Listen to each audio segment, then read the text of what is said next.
السلام علیکم ورحمۃ اللہ وبرکاتہ۔ ناظرین، استقبال ہے آپ کے اپنے ہی یوٹیوب چینل ارشاد اسٹوڈیو ٹی وی میں پھر حاضر ہو گیا ہوں آپ کے ساتھ ایک اہم اور ایک خاص ویڈیو کے ساتھ۔ تو دوستو، جیسا کہ آپ جانتے ہیں، میں روزانہ اردو انوادک کی ٹاپک کے اوپر ویڈیو لا رہا ہوں، اور کل میں نے ضرب الامثال کے اوپر پہلا پارٹ بنایا ہے، آج میں دوسرا پارٹ بنا رہا ہوں، اور میں آپ کو اس کے اندر بہت ہی اہم سب الفاظ اور بہت سی اہم سب ضرب الامثال بتاؤں گا۔ ویڈیو شروع کرنے سے پہلے آپ سے ایک چھوٹی سی ریکویسٹ ہے، آپ اگر ہمارے چینل پر نئے ہیں تو ہمارے چینل کو سبسکرائب کر لیں، بیل کے آل کے نوٹیفیکیشن کو دبا دیں تاکہ آپ ہماری ہر ویڈیوز سے باخبر رہ سکے، آپ کو تمام ویڈیوز کی نوٹیفیکیشن بر وقت مل سکے۔ تو چلیے کرتے ہیں ویڈیو کی شروعات۔ تو دوستو، سب سے پہلے ہے، میں آپ کو بتا دوں، اس سے پہلے میں نے بنا دیا ہے، اس کے بعد یہ دوسرا پارٹ ہے، اس کے بعد دیکھیے، بلی کے بھاگو چھنکا ٹوٹا۔ بلی کے بھاگو چھنکا ٹوٹا، یہ ضرب الامثال ہے۔ اس کا جو معنی ہوتا ہے اور اس کو جو محاورے کے اندر استعمال کیا جاتا ہے ضرب الامثال کے اندر، تو قسمت سے مشکل حل ہو گئی۔ کیا ہے؟ قسمت سے مشکل حل ہو گئی، یہ ہے بلی کے بھاگو چھنکا ٹوٹا، یعنی قسمت سے مشکل حل ہو گئی۔ اس کے بعد دیکھیے، بلی کے خواب میں کھچڑا۔ کیا ہے؟ بلی کے خواب میں کھچڑا۔ بلی کے خواب میں کھچڑے کا مطلب یہ ہے کہ ہر آدمی جو آدمی جس چیز کی سوچ رکھتا ہے، اس سوچ کا اس کے خیالات پر کیا ہوتا ہے؟ اثر ہوتا ہے۔ بلی کے خواب میں کھچڑے کا مطلب یہی ہے کہ ہر آدمی جو چیز سوچتا ہے، اس کے خیالات کا اس کا اثر اس کے دماغ پر ضرور ہوتا ہے۔ اس کے بعد دیکھیے، بندر کیا جانے ادرک کا سواد۔ یہ سب مشہور محاورہ ہے جس کو آپ اپنے بول چال کے اندر بھی استعمال کرتے ہیں۔ بندر کیا جانے ادرک کا سواد، کہ ہر شے کی خوبی ہر آدمی نہیں جانتا۔ صحیح بات ہے کہ ہر شے کی خوبی، دنیا کے اندر جتنی بھی چیزیں ہیں، کوئی ایسا انسان نہ ہو کہ ہر شے کی خوبی وہ انسان جانتا ہو، نہیں، بلکہ ہر آدمی ہر طرح کی خوبی جانتا ہے۔ ایسا نہیں کہ تمام شے، جتنی بھی دنیا کے اندر چیزیں ہیں، تمام چیز کو وہ جانتا ہو، ایسا نہیں ہے۔ وہی ہے بندر کیا جانے ادرک کا سواد۔ اس کے بعد دیکھیے، بھینس کے آگے بیم بجانا۔ بھینس کے آگے بیم بجانا، بیوقوف کو عقل سکھانا۔ بھینس ہے، اس کے سامنے اگر آپ بیم بجائے کوئی بات کریں تو وہ کچھ سمجھنے والا نہیں ہے۔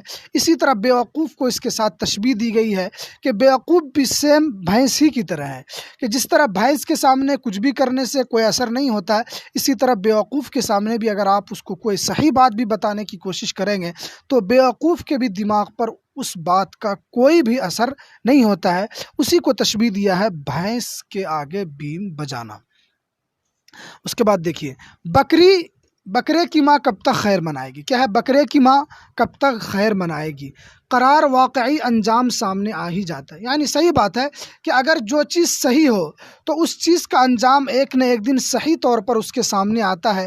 ابھی وہ وقتی طور پر اس چیز کو اپنے اوپر ہائیویٹ کر لیتا ہے، جس کی وجہ سے وہ اس چیز کو سامنے نہیں رکھ سکتا ہے، لیکن جو سچائی ہے، جو اس کا انجام ہے، وہ ایک نہ ایک دن اس کے سامنے اس کی ضرور آتا ہے۔ اس کے بعد دیکھیے، بھاگتے چور کی لنگوٹی ہی صحیح۔ ٹھیک ہے، بھاگتے چور کی لنگوٹی ہی صحیح، یعنی جاتی ہوئی چیز، جو چیز آپ کی گم ہو جائے، اس سے اگر کوئی چیز مل ہی جائے تو وہی ہے کہ جو مل جائے اسی کو غنیمت سمجھو۔ جاتے جاتے آپ کے ساتھ کچھ بھی مل جائے، بھاگتے چور کی لنگوٹی صحیح، یعنی جاتی ہوئی چیز کے اندر آپ کو تھوڑی سی بھی مل جائے، اسی پر غنیمت کرنا چاہیے کہ جو چیز چلی گئی لیکن اس سے کچھ تو تھوڑا بہت حاصل ہوا، اسی کو کہتے ہیں بھاگتے چور کی لنگوٹی ہی صحیح۔ اس کے بعد دیکھیے، تیل دیکھو تیل کی دھار مت دیکھو۔ کیا ہے؟ تیل دیکھو تیل کی دھار مت دیکھو، کہ نتیجہ دیکھو طریقہ مت دیکھو۔ صحیح بات ہے، تیل دیکھنا، تیل کی دھار مت دیکھو، یعنی نتیجہ جو ہے آپ اس کو دیکھیے کہ نتیجہ جو یہ آ رہا ہے وہ کس طرح کا آ رہا ہے، آپ اس کے طریقے کو مت دیکھیے کہ طریقہ اس کا کیا ہے۔ آپ کے سامنے جو نتیجہ آئے گا، نتیجے سے کامیابی ہوتی ہے، طریقہ سے کامیابی نہیں ہوتی ہے، تو آپ نتیجے کو دیکھیں، طریقے کو کیا ہے مت دیکھیں۔ اس کے بعد دیکھیے، تین میں نہ تیرا، یعنی کسی کے لائق نہیں ہے، نہ یہ صحیح ہے نہ وہ صحیح، بلکہ دونوں ہی بگڑا ہوا۔ اسی کو محاورے کے اندر استعمال ہوتا ہے، اس کے سب اولاد کیا ہیں؟ بگڑے ہوئے ہیں۔ نہ تین میں ہے نہ 13 میں ہے، تمام کے تمام کیا ہے؟ سب نالائق ہے، سب بدتمیز ہے۔ اس کو محاورے کے اندر استعمال کیا جاتا ہے۔ ٹھنڈے لوہے سے گرم لوہا کہا،